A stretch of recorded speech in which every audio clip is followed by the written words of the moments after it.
There are 3 channels to choose from when approaching West Mersea. Every one is wonderful in its own way. The outer channel is packed with serious racing yachts, which have aggressive punning names. The middle one with cruising yachts.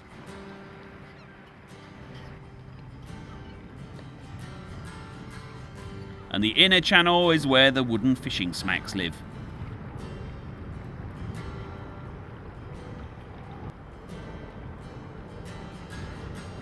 It's deep, close in to a shingle beach, where catches could be landed before they built the hammerhead down near the Hard. There are still real fishermen at West Mersea. They keep their gear on old barges pulled up on one of the islands, much to the delight of the local gulls. Oh man.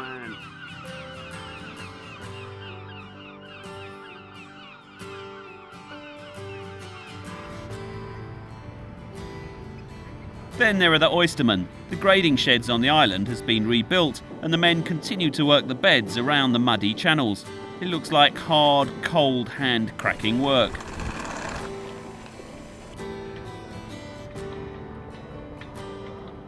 I owned an e-boat. One time I was young enough to own an e-boat. Fit enough to own an e-boat. It would kill me now. However, Jill and I went on holiday in it. 4 of us and a dog. How good's that?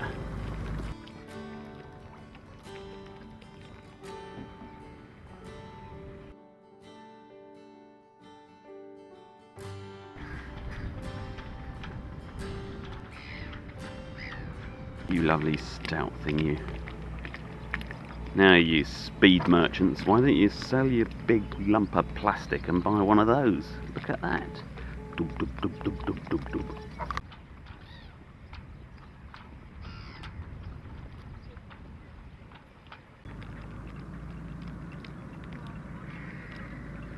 Oh, look, it's a motorboat. It's sinking. Oh dear. Blimey, it's made out of wood. Look at you. Are you? Hello, ugly thing. You sit there nice and quiet, don't make a noise.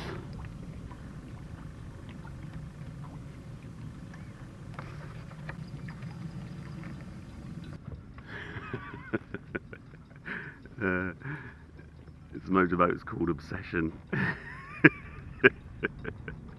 It's covered in weed. Hooray, he's lost his obsession. Thank God for that. Sink, you bastard, sink. Or even better, buy one of these.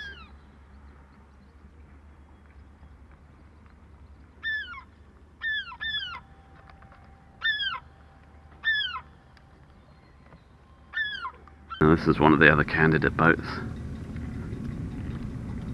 But again, those are about £6,000. Would have been nice though.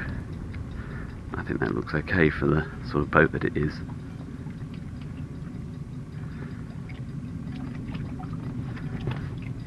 Cockpit does look lovely and comfortable. I wonder if anybody's used this boat in the way that she was designed.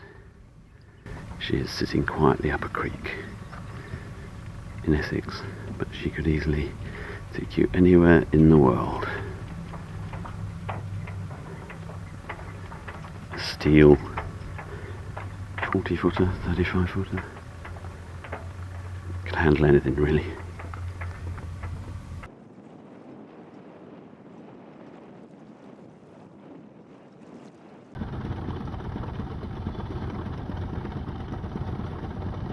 And there's the Dabchick Sailing Club.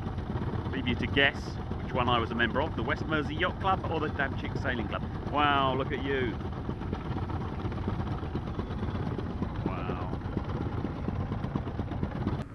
I've come to the conclusion that there can hardly be a piece of water in this country where Englishmen don't race dinghies.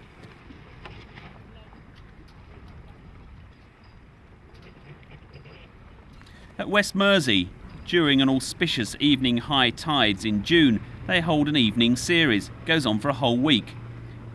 People rush back from work to get on the water for a 7 o'clock start.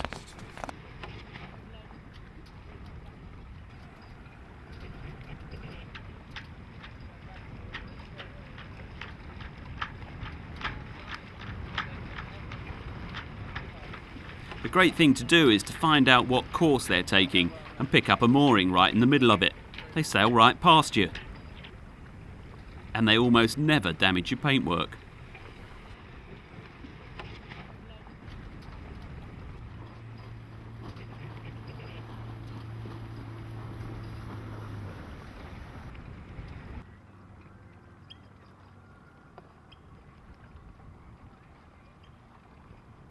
I'd love to see an Ainsley or Dame Helen race dinghies here and see how they coped with courses that are choked with endless lines of moored boats. What a great place to develop boat handling skills. No wonder us Brits are good sailors.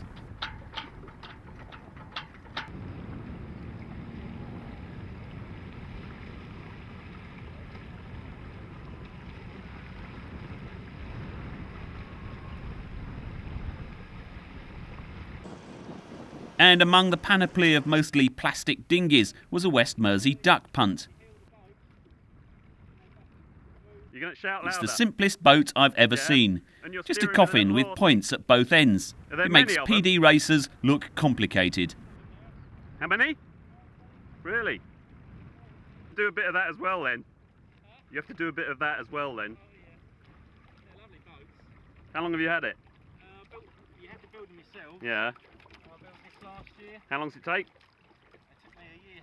No seat, no rudder, no lee board, no buoyancy. Just an oppie sail and an oar. They were designed for sneaking up on ducks and wildfowl. Now there's a fleet of 20 of them that race every other weekend right through the winter. It's a crazy boat, isn't it? It's fantastic. What else have you sailed? B14. Which, So like plastic tubs and stuff. Yeah, two-man skiff. And that beats it, does it? It's more satisfying. But if you like your speed, you do the skiff. But you're close to the water, so it probably feels quite fast, doesn't it? Oh, they get up to some speed. Yeah.